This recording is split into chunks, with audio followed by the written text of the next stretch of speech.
So, good morning, ma'am. Here we are going to present the synchronous sequential logic and the circuit that we have made about this. So, for the state table of this circuit, you can see 0, 0 for AB and the input X.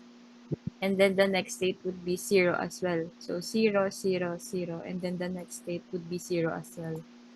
Next would be 0, 0, 1. 1 for the X here. And then the output would still be 0.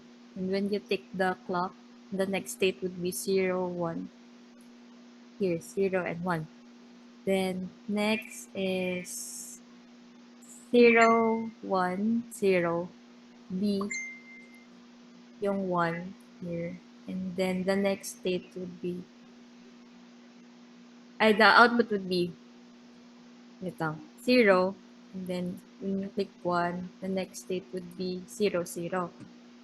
And then for the next one, 0, 1, 1.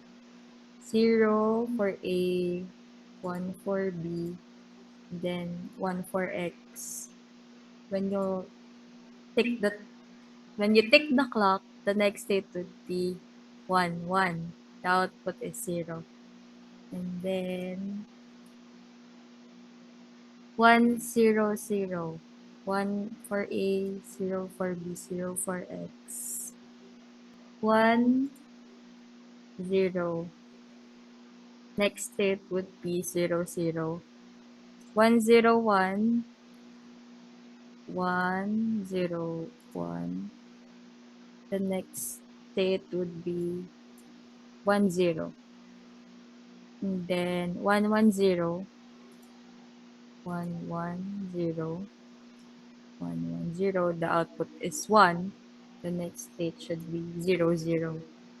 And then the last is 1, 1, 1.